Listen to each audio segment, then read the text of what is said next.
Bonsoir, bonsoir, nous sommes arrivés. Bienvenue à ce nouvel épisode de Psychanalyse pour tous. Comment allez-vous? Tout va bien, tout va bien. Alors, nous sommes connectés. Bravo, bravo. Nous sommes connectés. J'imagine que là, tout va bien, tout va bien, tout va bien, tout va bien. Donc, nous sommes arrivés à ce deuxième chapitre. Je vous rappelle un petit peu qu'on s'était proposé cette fois-ci de faire une lecture un petit peu différente ou de présenter quelque chose de différent sur la psychanalyse, dans le sens où on va se centrer un petit peu plus sur ce qu'est cet instrument psychanalytique, ce qu'il peut nous apporter. Et avec ce titre de La psychanalyse est révolutionnaire, ben nous allons voir encore aujourd'hui pourquoi nous parlons d'un instrument révolutionnaire quand nous parlons de psychanalyse. Alors, Nidal, bonsoir, ça marche et je vois donc les messages. Donc la fois dernière, nous avions vu le concept de rupture, d'accord? Christiane, bonsoir. Nous avions vu le concept de rupture. Ceux qui ne l'ont pas vu, je vous conseille d'aller voir ou sur la page de Facebook qui n'a pas encore éliminé le psychanalyse pour tous de la semaine passée, ou sinon sur le canal de YouTube. D'accord? C'est-à-dire qu'il y a aussi un canal de YouTube qui s'appelle Clémence Lenis et où vous pourrez trouver tous les vidéos de psychanalyse pour tous. Donc, euh, donc la fois dernière, nous avions vu le concept de rupture.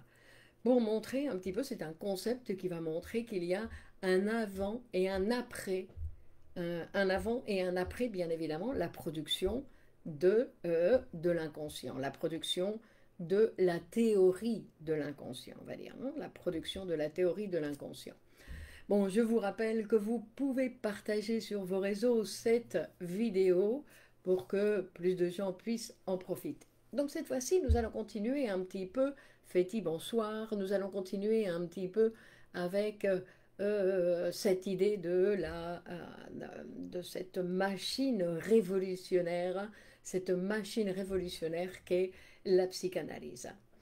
Donc, on avait terminé sur le fait que donc il y avait un avant et un après l'interprétation des rêves de Freud de 1900, et ensuite on avait terminé aussi sur l'idée que quand on parle de traumatisme chez Freud, justement, donc après l'interprétation des rêves, quand on parle de traumatisme chez Freud, ben, ce qu'on voit, c'est que le véritable traumatisme de tous les êtres humains, c'est quand nous nous sommes introduits dans le langage. Ça, c'est cette particularité, on va dire, notre entrée dans le langage. C'est-à-dire qu'il n'y a pas comme les pré-scientifiques, les pré-psychanalytiques pensent, il n'y a pas de théorie du traumatisme. C'est-à-dire que mon traumatisme ne vient pas du fait que j'ai été violée quand j'étais petite ou que ma mère m'a frappée parce que j'étais moche. Non, c'est-à-dire que toutes ces choses peuvent arriver bien évidemment et elles peuvent faire obstacle au développement du sujet, mais ce n'est pas le vrai traumatisme. Le vrai traumatisme, en plus nous devons penser, le vrai traumatisme, Martine, bonsoir, le vrai traumatisme c'est toujours quelque chose d'inconscient. Non, ce n'est pas quelque chose dont on se rappelle, c'est quelque chose d'inconscient. Sinon, quand on s'en rappelle, il s'agit toujours d'une déformation. Bon, ça aussi, il faut se le rappeler. C'est-à-dire que le discours du patient, c'est toujours une apparence. On ne sait pas ce qu'il y a derrière, qu'est-ce qu'il cache derrière cette apparence. Bon, c'est important. Donc, le traumatisme de tout être humain, c'est de parler. Ce que nous faisons tous les jours. Pour pratiquement tout le monde, ce que nous faisons tous les jours, ben ça, c'est notre véritable traumatisme, le fait de parler. Et parce que nous sommes des êtres qui parlent, parce que nous sommes des êtres qui parlent, nous allons mourir. Estelle, bonsoir. D'accord? Et c'est parce que je vais mourir et que je vais jouir qui sont deux verbes propres à l'être humain, c'est-à-dire que l'être humain, on va dire, il sait qu'il va mourir. C'est le seul qui sait qu'il va mourir, hein, et en plus qui va jouir, parce que le seul être qui a la possibilité de jouir, c'est l'être humain. Les autres animaux vivants n'ont pas cette possibilité. Ah si, bonsoir. Pourquoi la rentrée au langage constitue un traumatisme? Ben, principalement parce que ça ne correspond pas avec la réalité, le langage. Principalement parce que quand je rentre dans le langage, non, ce qu'on avait vu un petit peu la fois dernière, c'est-à-dire que le mot que je dis ne correspond pas à la chose. Il y a toujours une différence entre le mot et la chose, que je rentre dans le langage, et le langage, c'est un monde à part entière, qui n'est pas obligatoirement dans la réalité. Donc, quand quelqu'un délire, par exemple, et qu'il parle et qu'il fait son délire, il fabrique, en le disant, il fabrique son délire. Mais il n'y a rien. Donc, c'est-à-dire que cette relation au langage, c'est celle que, dans une psychanalyse, nous allons modifier petit à petit. Donc, ça, c'est une particularité aussi. Mais nous allons continuer à le voir, Féti. C'est-à-dire que notre véritable maladie, c'est que nous parlons, que nous sommes mortels et que nous allons jouir, que dans la vie, nous allons jouir. Et que ça, ce sont, on va dire, trois verbes, parler, mourir et jouir, qui correspondent à l'être humain. Et c'est ces trois verbes sur lesquels l'être humain, en fait, d'une certaine façon, il se dispute. Et il se dispute avec ces trois verbes. C'est-à-dire que quand il parle, il a l'impression qu'il n'a pas dit exactement ce qu'il voulait, il a l'impression qu'il manque des mots, que comment il va faire pour transmettre ça, l'autre il n'aura pas compris. Bon, toute cette relation au langage, et en plus, après, avec cette situation de mortel, que nous sommes des êtres mortels. Et vivre comme un mortel, ben, c'est un petit peu différent que de vivre comme un immortel. Et ensuite, notre relation à la jouissance, qui est aussi toute une dynamique particulière chez l'être humain. Que ce sont trois verbes qui sont complexes pour l'être humain. Mais que accepter, avoir la possibilité d'accepter que ce sont trois verbes, c'est ma vraie maladie, je n'ai plus besoin de tomber malade de névrose, de psychose, de maladies psychosomatiques et même de maladies fonctionnelles. C'est-à-dire que toutes ces autres maladies qui m'arrivent, ce sont des maladies qui m'arrivent. Pourquoi? Parce que, quelque part, j'ai des difficultés avec ces verbes. Bonsoir, Nala, Fatima, bonsoir, Francis, bonsoir. D'accord? C'est-à-dire que c'est notre véritable difficulté est en relation avec ces trois verbes. C'est une façon de simplifier, bien évidemment. Hein? Donc, on va dire que l'homme, Pascal, bonsoir, l'homme et la femme aussi, bien évidemment, voulant échapper à sa propre jouissance, parce que ce n'est pas facile, la relation avec notre propre jouissance, avec notre propre jouissance, avec notre mortalité, ben on tombe malade. On tombe malade en essayant d'échapper à quelque chose en fait qui fait partie de notre condition humaine, qui fait partie de cet humain que nous sommes. Et en fait, au lieu d'accepter que nous sommes cet être humain avec ses caractéristiques, on se débat, on dit non, et du coup, ben, on tombe malade. Donc ça, c'est un schéma qui est très intéressant pour pouvoir penser un petit peu cet être humain que nous sommes, et un petit peu de voir là où nous avons tendance, on va dire, à ne pas bien emboîter le pas à la situation, dans le sens où nous nous disputons sur ça. Quels sont ces trois verbes? Parler, mourir et jouir, Sylvie. Parler, mourir et jouir. Alors mourir, on ne meurt qu'une seule fois et toujours dans le futur. Donc en fait, on ne devrait pas s'en occuper beaucoup. Non? Mais pouvoir vivre comme un mortel, c'est accepter cette situation que l'histoire, elle aura une fin. Même si c'est dans 200 ans, elle aura une fin. Parce que peu importe quand. Et en plus, après, il y a cette mort de cette condition humaine que certains veulent transformer. C'est-à-dire que normalement, la mort, elle doit venir nous surprendre. Après, il y a certains qui préfèrent choisir leur moment, non, leur moment c'est une autre histoire. Mais disons que nous ne savons pas quand ça va. Et même, nous ne savons pas exactement quand est-ce que nous allons choisir. Non, quand est-ce que nous allons nous décider à mourir. Alors, pour revenir sur l'idée, Bibi chérie, bonsoir, Myriam, bonsoir. Pour revenir sur l'idée de cette rupture, de cette avant et après la rupture de la production de la psychanalyse, Menassa a l'habitude de donner comme exemple, qui est très didactique, cet exemple du soleil et de la terre, non, du soleil et de la terre et du numéro naturel. Et c'est pour justement faire la différence entre ce qu'on appelle le processus pré-scientifique et le processus scientifique.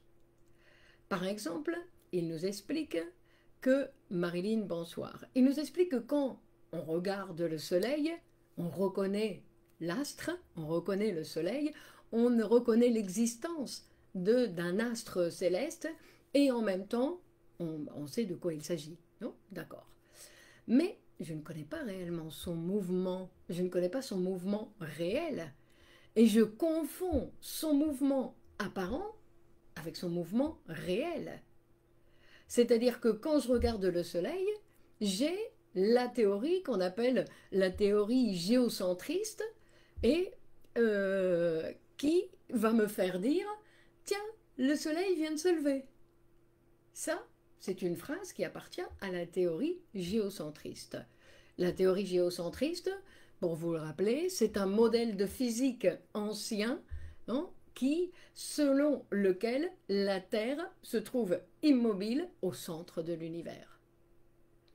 Alors, bien évidemment, ça c'est une théorie qui continue d'exister pour certains. Attention, tout le monde n'a pas assimilé, on va dire, la théorie de Copernic. C'est pour ça que ça c'est très intéressant aussi de voir que, Freddy, bonsoir, et c'est très intéressant aussi de pouvoir penser que ces théories, non, il y a encore des gens qui pensent que la Terre est plate. Donc, nous vivons que sur l'humanité, il y a tout type de... Il n'y a pas de pensées qui ont été dépassées. Toutes les pensées qui ont été fabriquées dans l'histoire de l'humanité continuent d'exister. Et qui peuvent exister en chacun de nous. Attention, tout d'un coup, on peut être surpris à avoir des manières et des pensées qui appartiennent à des ancêtres très lointains. On va dire, non? Par exemple, il y a encore, entre nous, il y a encore des cannibales. Pas entre nous ce soir, hein, en tout cas j'espère. Mais donc, il y a encore des cannibales. Il n'y a pas longtemps, en Espagne, il y a un garçon qui a tué sa mère et qui a mangé des morceaux. Donc, ça existe encore. Alors que c'est une des interdictions de l'humanité qui est les mieux acceptées, on va dire, parce que celle de tuer n'a pas encore été acceptée, mais celle-là, c'est une des mieux acceptées. Bon, alors pour continuer avec cette idée du soleil et de la Terre, pour dire que quand le soleil tourne autour de la Terre, c'est une illusion que produit mes sens d'humains terrestres qui se trouvent sur la Terre et qui pensent que c'est le soleil qui tourne autour de la Terre, bien évidemment. Mais c'est une illusion. Alors heureusement, nous sommes allés à l'école. Et Gabgu, bonsoir. Non, heureusement, nous sommes allés à l'école et petit à petit, nous avons appris que c'est par ma position sur la Terre qui produit donc ces illusions et qui vient troubler ma certitude sensible, bien évidemment. Dans le sens que, quand je regarde, je ne vois jamais la réalité. Je ne vois jamais la réalité, c'est-à-dire que je vois toujours seulement un petit pourcentage de la réalité. Et ça, c'est ce que vient nous dire et nous montrer Copernic. C'est-à-dire que la théorie de Copernic ou la révolution copernicienne, nous ne l'avons pas complètement assimilée. Et elle n'est pas d'hier. Nous ne l'avons pas complètement assimilée dans le sens où, je vous explique, parce que nous continuons à dire le soleil se lève et le soleil se couche. Et le soleil, il était là et maintenant il est là. hein, que nous n'avons pas, c'est-à-dire que nous vivons dans cette illusion. Mais nous avons la connaissance, nous avons le savoir qui sait que c'est la Terre qui tourne sur elle-même et qui tourne autour du Soleil. D'accord. Donc, ça c'est intéressant. Ça veut dire que ce que je vois, c'est une illusion. Et ça veut dire aussi, donc je ne peux pas croire à ce que je vois. Et ça c'est ce qu'est venu nous dire Copernic. Copernic déjà, mais je ne sais plus de quel siècle, de quel siècle c'est Copernic, du 12e, du 13e, il est venu nous dire que nos sens ne nous donnent pas la réalité. Les informations que nos sens nous donnent ne sont pas en relation avec la réalité. Que ce que j'écoute, non, c'est seulement un petit pourcentage de la réalité et des bruits et des sons qui se produisent autour de moi. C'est-à-dire que cette certitude sensible qu'ont certaines personnes, non, qui est importante, cette certitude, je dois pouvoir la mettre en doute. Elle ne peut pas guider ma vie, cette certitude. Copernic, il me l'a déjà dit. Et pas simplement pour le soleil, sinon qu'avec l'exemple du soleil, il m'a dit que mes sens me trompaient. Or, d'un côté, il m'a dit, et ça c'est très intéressant, que mes sens me trompaient, que mes sens ne peuvent pas guider ma vie. Ils me trompent. Et en plus, nous le savons d'une certaine façon. Quand nous nous laissons guider par nos sens, c'est parce que nous n'avons pas d'autres instruments pour nous guider. Donc on se laisse guider par ce qu'on sent. J'ai pas envie, je le fais pas. Ah, j'ai envie, je le fais. Ah, j'aime pas, je reste là. Ah, j'aime bien, j'y vais. Et voilà comment on vit. Selon ses sensations du moment. Hein? Avec l'amour, c'est la même chose. Tiens, je l'aime plus aujourd'hui, je l'aime plus, je lui dis et puis je m'en vais. Non? Tout ça, c'est, bien évidemment, ce n'est pas en relation avec la vérité du sujet. Donc Copernic, il vient nous dire cette chose qui est très importante. Et en plus, il vient nous dire, il nous montrer une autre chose qui est tout aussi importante, qui nous dit, nous allons à partir de maintenant devoir vivre, en fait, dans ces deux réalités. Une illusion dans laquelle je vis, parce que je continue, j'ai beau savoir que c'est la Terre qui tourne, quand je regarde, je dis, tiens, le soleil, il est là. Et le soleil, il a bougé. Ben, je ne peux pas l'éviter, c'est ce que je vois. Mais je ne peux plus me laisser tromper.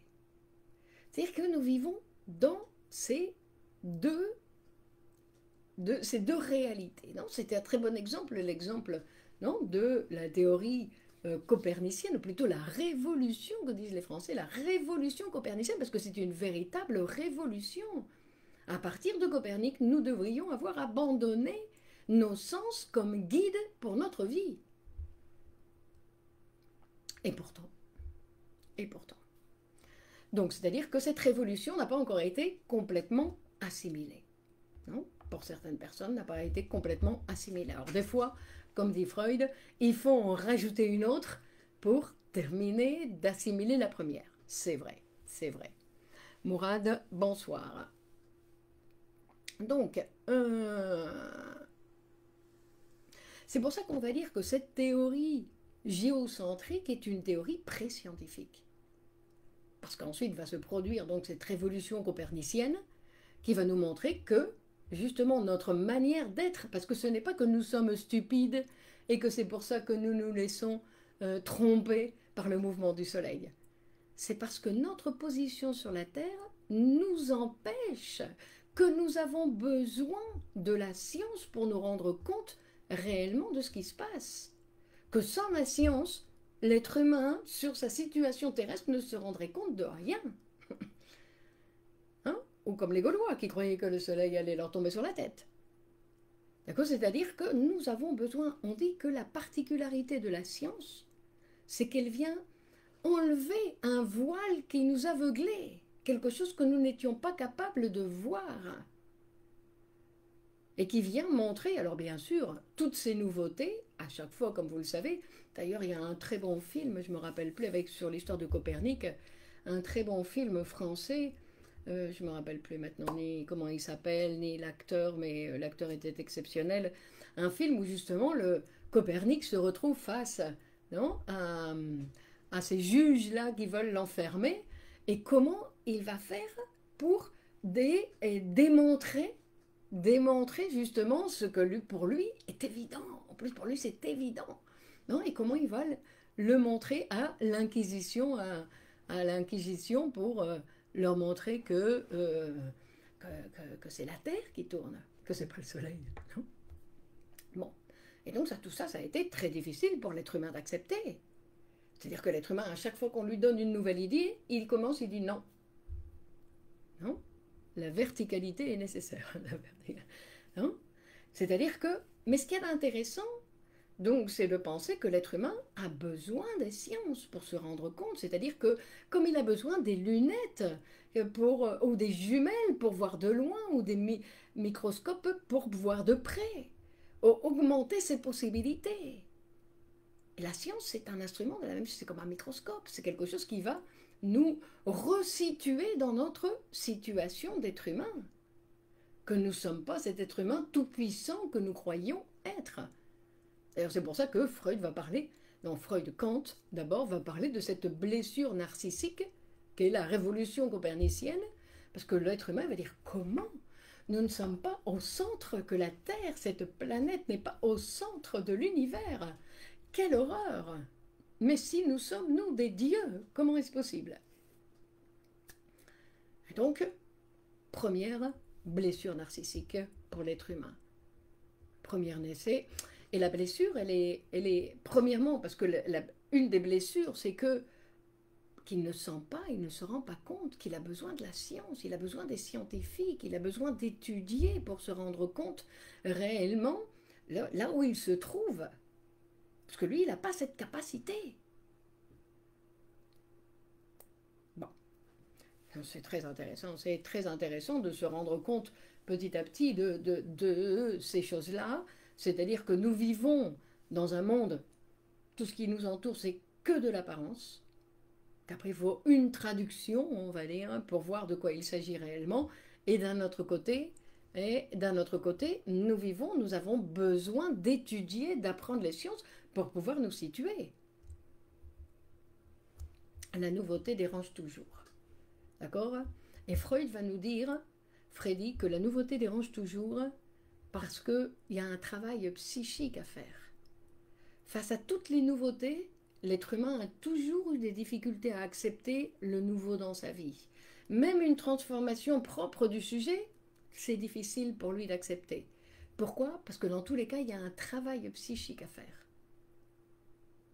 C'est intéressant, Freud va nous dire, c'est parce qu'à chaque fois, il y a un travail psychique à faire, et donc il y a toujours une petite réticence face à la nouveauté. Mais bien sûr, il y a des nouveautés qui sont plus faciles à accepter que d'autres.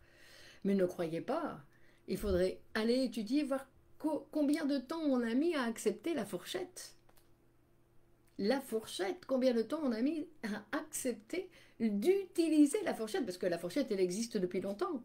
Mais quand est-ce qu'on a commencé vraiment à l'assimiler à notre vie quotidienne et à l'utiliser comme quelque chose de normal? Aziz, bonsoir. On a mis pas mal de temps. On a mis pas mal de temps à accepter d'utiliser un premier trauma à l'égocentrisme humain. Donc, on ne parle pas de traumatisme, on parle de blessure narcissique, Féti. C'est une blessure narcissique. C'est un petit peu, Féti, comme quand je viens vous contredire. Quand je viens vous contredire, non, il y a des gens qui... Aïe, elle m'a corrigé, aïe, j'ai pas raison, aïe. Non, il y a blessure narcissique, c'est pas un traumatisme, c'est une blessure, ça fait mal. Non?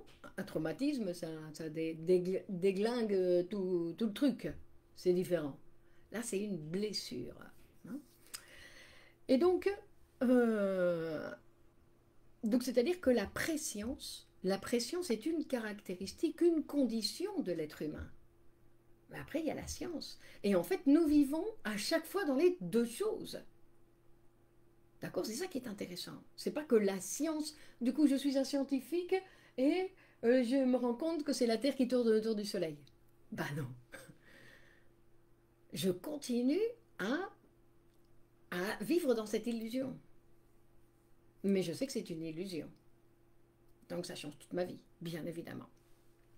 d'accord? Mais que la certitude sensible, la sensibilité est inhérente à l'homme. On va continuer à sentir, on va continuer à avoir toutes sortes d'émotions de tout genre et que l'apparence va continuer à se manifester comme donc quelque chose comme une illusion. Et c'est-à-dire que nous devons nous habituer et savoir que nous souffrons de nos illusions. Alors nous souffrons dans le sens que nous pâtissons de nos illusions. Nous sommes habités par des illusions. Et il faut le savoir. Et savoir quelles sont les illusions, bah, ça nous donne une autre vie. Dans le sens où je ne me laisse plus guider par ces illusions. Maintenant, je sais que ce que je vois, c'est toujours une apparence, que je ne peux pas me précipiter à juger l'apparence. C'est une apparence. Blessure narcissique. Et ensuite, donc, nous vivons dans deux réalités différentes, dans un monde d'illusions et d'apparence et un monde scientifique que nous avons, nous les êtres humains, la capacité d'avoir accès à d'autres informations sur notre condition, Et donc, cette blessure narcissique, elle est blessure parce qu'elle vient décentrer, en fait, l'être humain, non, comme habitant terrestre du système, du centre du système. C'est-à-dire que nous sommes une planète petite qui n'est pas principale du tout et qui a besoin non seulement de tourner sur son axe et en plus de tourner autour du Soleil pour s'alimenter. C'est-à-dire que nous sommes une petite planète dans ce petit système et en plus, au niveau de la galaxie, nous savons que nous sommes pratiquement rien de rien. Non, ça me fait penser à Pascal, non, avec son infiniment petit et son infiniment grand. Bon. Et ensuite, nous avons la deuxième blessure. Alors, les blessures sont intéressantes parce que c'est des moments de rupture. Il y a un avant et un après. La deuxième blessure, comme vous le savez, c'est Darwin. Darwin qui a décentré aussi l'être humain, qui a montré que l'être humain fait partie de cette chaîne animale qui vient de ce tétard, pratiquement, qui vient d'un petit poisson et qui petit à petit s'est transformé pour que nous soyons ce que nous sommes aujourd'hui et qu'en plus cette transformation continue. Que ça va continuer la transformation, on ne va pas s'arrêter là. Après, il y en a plein qui essayent de... Non, bonsoir Hakim. Il y a plein qui essayent de faire des élucubrations de comment ce sera. Non, mais, donc ils ont déjà des données pour pouvoir penser cet être humain dans le futur. Et puis après, j'imagine qu'ils doivent utiliser un petit peu leur imagination aussi. Bref, donc nous sommes un échelon dans la chaîne des êtres vivants. Et en plus, ce que Darwin aussi a apporté et qui est important, c'est qu'il a montré qu'en fait, tous les êtres humains, nous appartenons à la même race. Qu'il n'y a pas une race supérieure à une autre race. Et que nous savons que nous appartenons à la même race parce que nous pouvons nous reproduire. Quand nous sommes de races différentes, nous ne pouvons pas nous reproduire avec d'autres êtres vivants d'une autre race.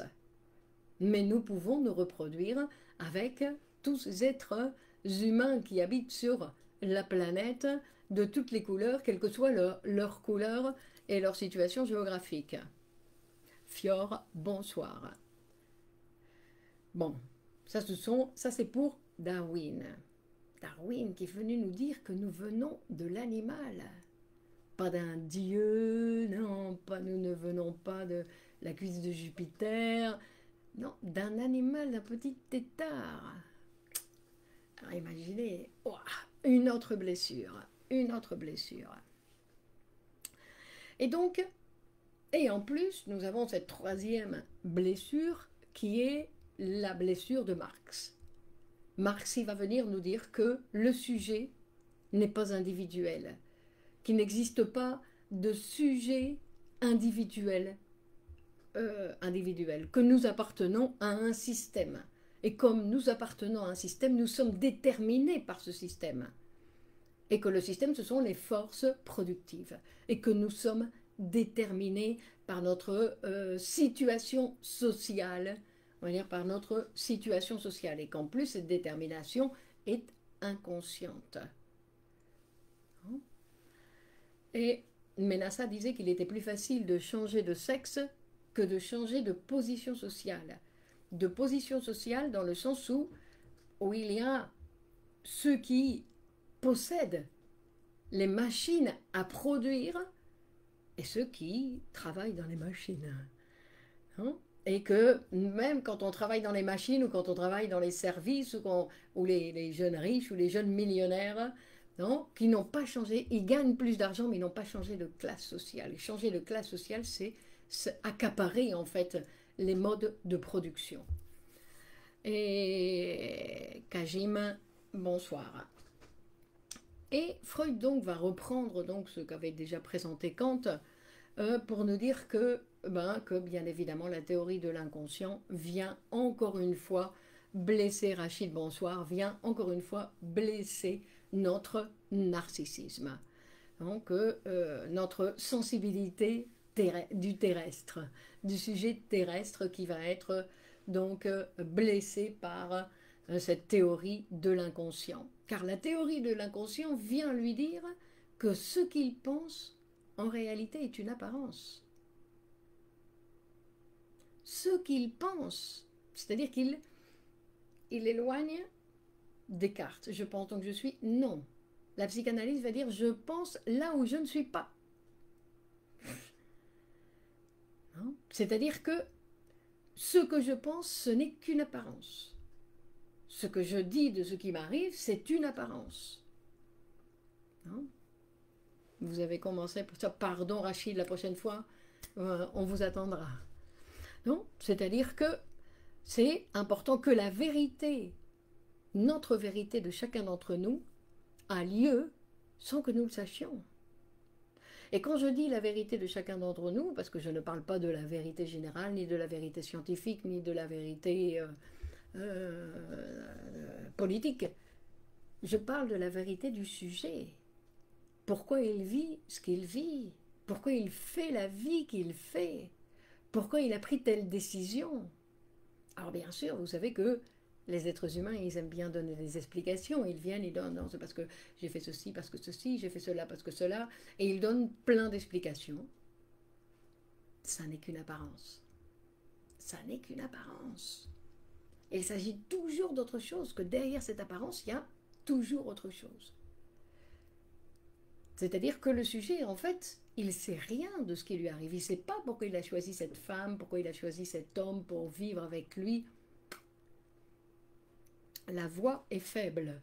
Comment que la voix est faible? Qu'est-ce que ça veut dire, la voix est faible? Je ne comprends pas, Rachid. D'où le besoin d'appartenance. D'où le besoin d'appartenance. C'est-à-dire, qu'est-ce que ça veut dire, je ne comprends pas, Estelle. De quelle appartenance? Appartenir à quoi? Appartenir à un homme? Appartenir à quoi? Le besoin d'appartenance à une patrie, à une fratrie. À quoi? Non, à quoi on va appartenir?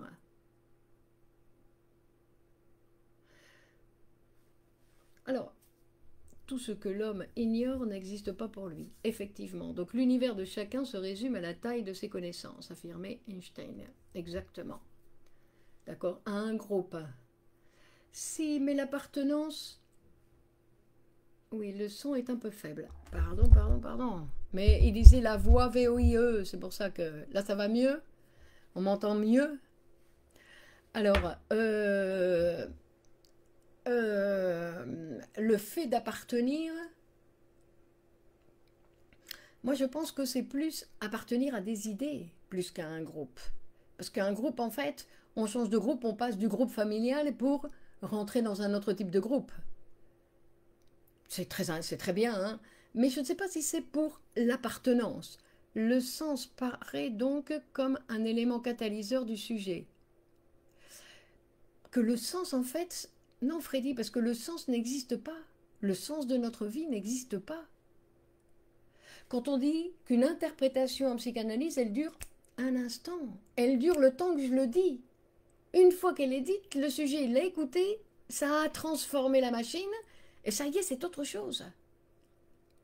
Non, c'est-à-dire que, euh, on va dire, on va interpréter par exemple le patient en disant qu'il est un peu jaloux. Oh, comment? Qu'est-ce que vous dites, jaloux? Hop, bah ça y est. Maintenant, cette phrase, il l'a écoutée, quelque chose s'est transformé en lui. C'est plus la même chose. C'est pas qu'il va cesser tout de suite d'être jaloux, mais ce n'est plus la même chose. Non, il va rebondir sur autre chose. C'est pour ça que le sens chez l'être humain, alors c'est difficile de ne pas chercher le sens des choses pour les êtres humains. Mais en fait, dès qu'on l'attrape, il s'en va. Dès qu'on l'attrape, il s'en va.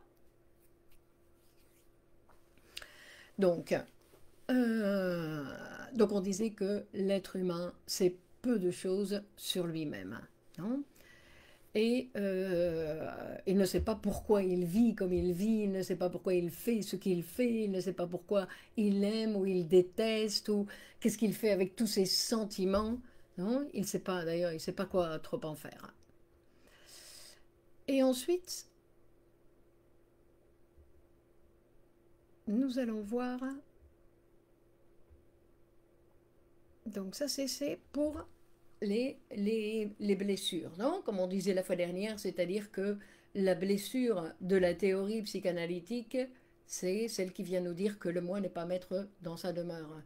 Il n'est pas maître dans sa demeure, c'est-à-dire qu'il doit travailler pour les autres instances, pour organiser l'appareil psychique, pour que toutes ces instances puissent travailler dans le même sens. On dit que, et ce qui va soutenir plus que l'appartenance, Estelle, moi je dirais que ce qui va être important pour l'être humain, c'est les pactes qu'il va établir dans sa vie. Alors appartenir à un groupe, c'est un pacte, donc ça le soutient effectivement. Mais parce que c'est un pacte, parce qu'il y a ces liens qui vont s'établir. Je ne sais pas si c'est quelque chose qui est en relation avec l'appartenance. C'est horrible de savoir qu'il n'y a pas de sens. Ben voilà, vous voyez, c'est pour ça qu'il faut aller étudier. Non, c'est pour ça qu'il faut aller étudier, parce que dans les sciences, si, il y a du sens. La science psychanalytique, par exemple, elle a du sens, c'est-à-dire qu'il y a... Non, mais à l'intérieur de la science. Je sors de la science et... Oups, ma vie, elle fait... Non, de comment apprendre à vivre sans vouloir attraper un sens, sans vouloir comprendre tout ce qui m'arrive, en tolérant que... il y a des choses que je vois que je ne comprends pas. Donc, par exemple, apprendre à vivre avec plus d'humour, on va dire aussi, non? Rachid Lacan dit à propos de l'inconscient, ils ne savent pas qu'ils le savent. Ça, c'est une autre chose, exactement, parce que l'inconscient, non, il y a un savoir. Nous avons tous un savoir inconscient. Mais nous ne savons pas que nous l'avons dans le sens où tant que nous ne le mettons pas à disposition d'une production de quelque chose, nous ne pouvons pas le savoir. Non, nous ne pouvons pas le savoir. Et ensuite, Menassa, dans le livre, il va nous parler de la production du numéro naturel. La production du numéro naturel, il va nous dire que la production du numéro naturel, c'est l'inconscient de toutes les sciences. C'est la base de toutes les sciences, c'est l'inconscient de toutes les sciences. Et le mode de production du numéro naturel, donc qui a commencé donc dans le paléolithique, ou avant la production du numéro naturel, à l'époque du paléolithique, les êtres humains comptaient jusqu'à 5. Donc, ils avaient leurs 5 doigts, ils comptaient jusqu'à 5, et c'était 5, et après c'était l'infini. Il n'y avait pas de Christine, bonsoir. Non, et, avant Pythagore, ils comptaient avec ce qu'on appelle l'abaque ou le bouloir. Non, le bouloir avec les petites boules, ce petit carré ou rectangle avec les petites boules qui permettait de compter avec les boules. Et que l'échange, donc à cette époque, se faisait sur deux ensembles de la réalité. On disait, voilà, je veux t'acheter 2 vaches. Et combien ça vaut? 5 moutons, par exemple, non? Et donc il y avait deux ensembles de la réalité, puisqu'il y avait le troc à cette époque-là, donc il n'y avait pas l'argent, et ils échangeaient sur deux éléments réels. Et ce qui mettait en relation ces deux éléments réels, c'était l'imaginaire. C'est-à-dire que c'était leur imagination qui donnait la valeur de 2 vaches, ça vaut 5 moutons. C'était une relation imaginaire, c'est-à-dire qu'il y avait toujours un triangle. Le numéro naturel n'existait pas, donc on mettait en relation deux éléments de la réalité en relation avec notre imaginaire et on échangeait comme ça. Avec la production du numéro naturel, il y a un des éléments qui est tombé. Je veux dire, 2 vaches, 50 euros. Donc, 50, je vais dire. C'est-à-dire qu'il y a un numéro qui va donner, il y a un des éléments réels qui est tombé. Et il y a le numéro naturel qui a pris sa place, qui a pris la place d'un des éléments comme l'élément symbolique. C'est-à-dire que ce triangle va continuer à exister, et c'est ce qu'en psychanalyse, après, on va parler du réel, du symbolique et de l'imaginaire, donc, qui est ce triangle qui va permettre ensuite les échanges. Donc,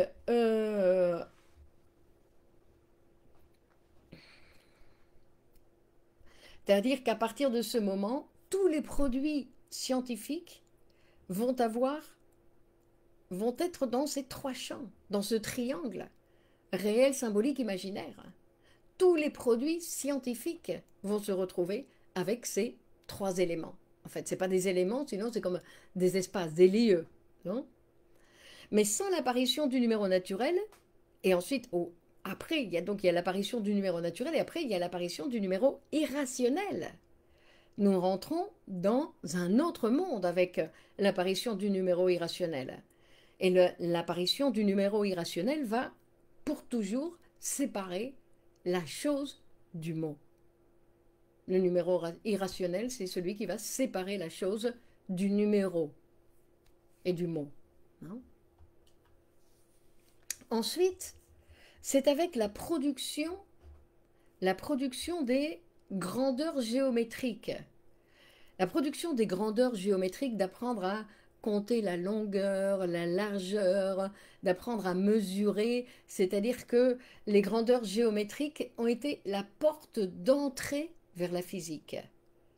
C'est une transition qui s'est produite lorsque les anciens ont cessé de mesurer seulement des figures, sinon qu'ils ont commencé à mesurer des phénomènes du monde réel. Mesurer l'espace, le mouvement. Et ça, c'est ce qui a donné la porte d'entrée à la science, à la physique. C'est ce qui a permis la production de la physique.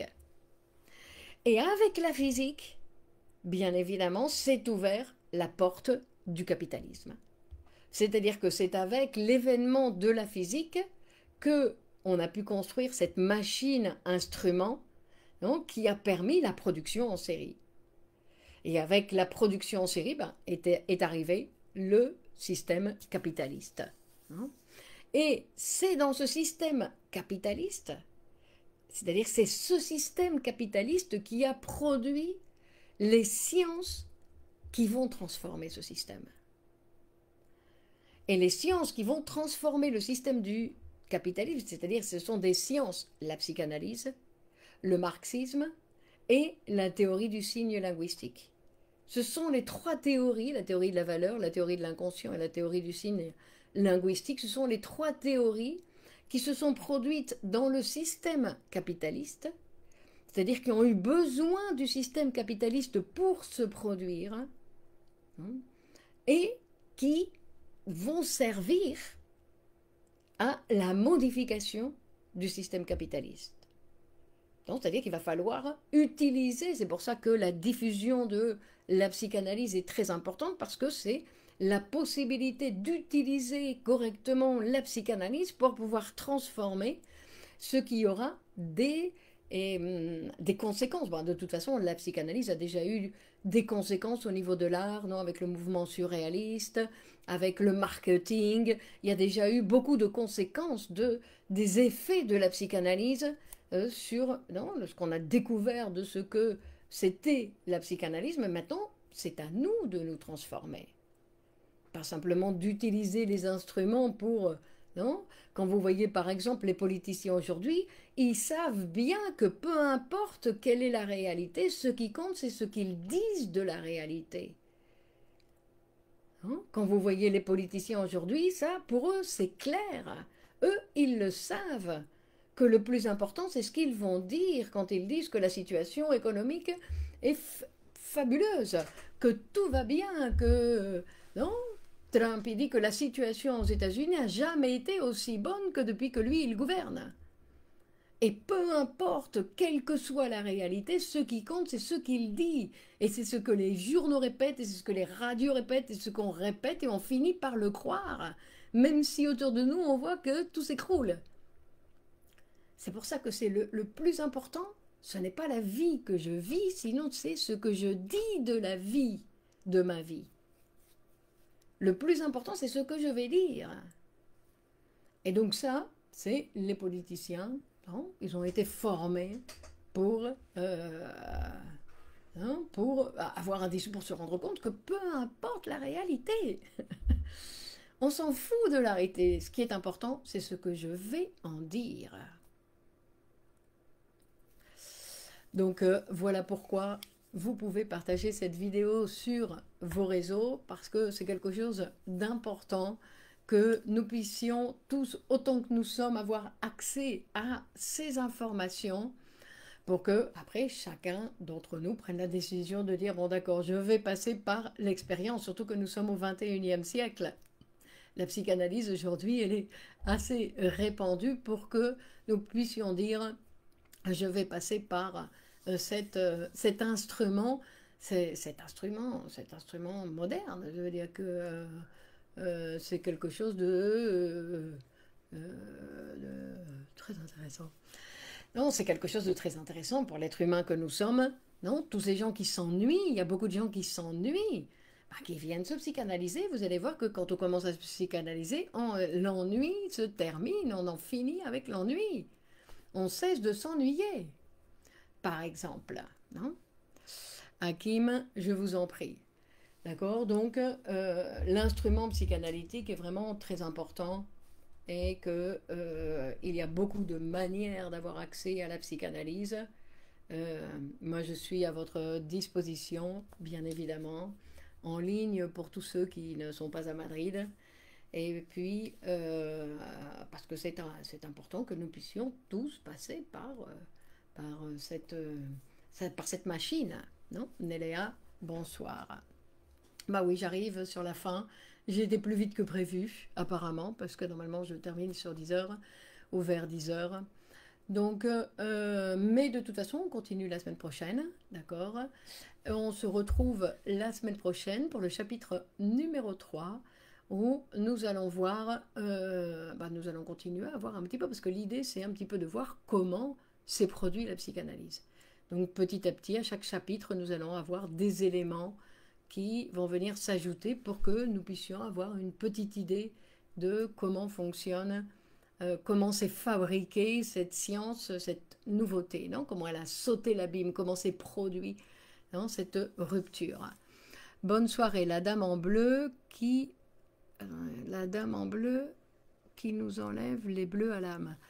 Et Stéphie, encore très intéressant. Merci à vous, Pascal, Marilyn, Stéphie, Francis, Féti. Allez, bonne soirée à vous et à la semaine prochaine.